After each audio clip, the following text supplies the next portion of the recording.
Hi everyone, it's me, Lubna. Today is Thursday, November 28th, 2024.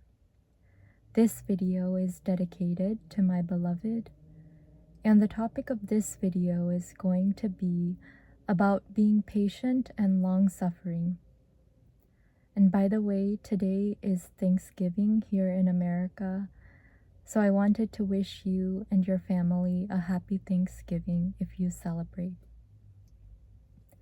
Now, to illustrate the topic of this video, today I wanted to share with you a journal entry that I wrote in my journal today. And before I read it aloud to you, I wanted to show it to you in case you'd like to read it for yourself. So that's my journal entry. And here it goes. Thursday, November 28th, 2024. Today is Thanksgiving Day 2024. My mother is visiting me from California. She came here yesterday and she leaves tomorrow. I have been feeling some level of angst over the last few days, and I am not sure what the cause is. It could be a combination of things. I think that I have been trying to do too many things at once. What does one do when such feelings arise, angst and helplessness? This is where I must learn to make use of the things I have read. In Henry Drummond's The Greatest Thing in the World, I learned about patience. Love suffereth long. I must learn how to suffer long and let this emotional state pass without acting on it. Henry Drummond stated, "Love is patience." This is the normal attitude of love. Love passive, love waiting to begin, not in a hurry, calm, ready to do its work when the summons comes, but meantime wearing the ornament of a meek and quiet spirit. Love suffers long, beareth all things, believeth all things, hopeth all things. For love understands and therefore waits. I will wait. In a book I read by the Danish philosopher Søren Kierkegaard a couple of years ago, titled The Lily of the Field and the Bird of the Air, 3 Godly Discourses, the following was written about suffering.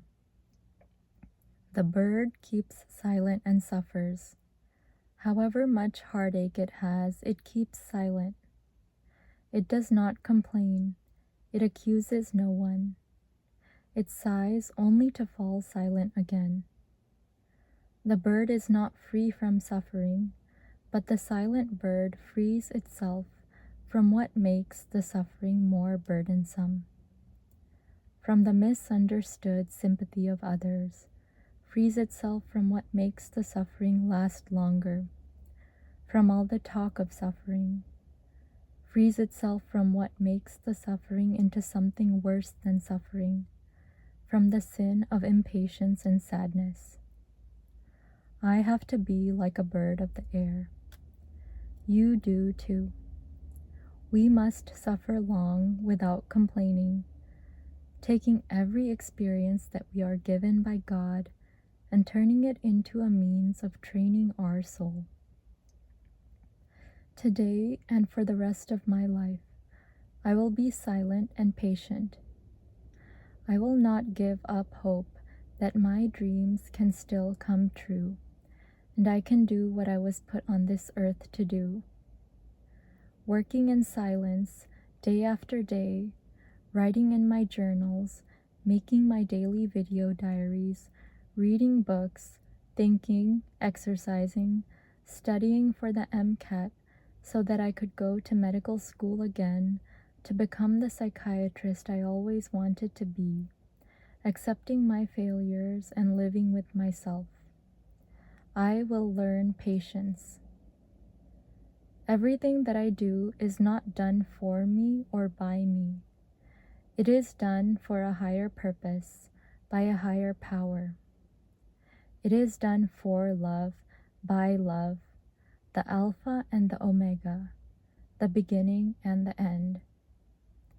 In our suffering, we accomplish much. So that is my journal entry for today that I wanted to share with you. And the reason that I chose this topic for reflection today, this topic of patience and being long-suffering, is because today is a holiday. And since it is a holiday, a lot of people are expected to enjoy this day and have fun and be happy. But not everyone has the chance to do that. There might be people who on this Thanksgiving Day here in America might experience some form of tragedy, or it might be close to something that happened in their lives, like perhaps they recently lost a loved one. And some people have to work on Thanksgiving. Some people might be hospitalized on Thanksgiving or are suffering in some other way. For me, I'm definitely lucky to not have to be suffering in any of those ways, but I still have my own stresses related to academics and related to figuring out what I'm going to do with my future. So the holiday is stressful for me as well. And people who are going through things at this period of their lives might find it hard to relax or to enjoy this day. And so we have to have compassion for those people. And that is why I'm making this video for those people, and perhaps you're one of those people. Just to serve as a sort of comforting video and comforting message for you, and to provide encouragement in case you're suffering on this day. We all suffer in our own ways. It's just a part of being human, and there are challenges that we have to face each and every day of our lives. But just know that you're not alone, and as I wrote about in my journal entry, I suffered too, and I have to learn through that suffering to be patient and to wait for good times to come, because they will come. And in the end, it's all worth it. All of the suffering is worth it, because as I wrote in my journal entry, it trains your soul. It trains you to be more calm and patient and kind and compassionate toward other people. So when you change your perspective and think of suffering in that way, it really becomes like a valuable gift. It becomes a form of grace. So I hope that you learned something very valuable from my video today, and I hope you liked listening to me reading my journal entry today. And as always, thank you so much for taking the time to watch and or listen to my video. And I'd like to wish you a happy Thanksgiving, first of all, and a wonderful day, afternoon, evening, or whatever it is, wherever you are in the world.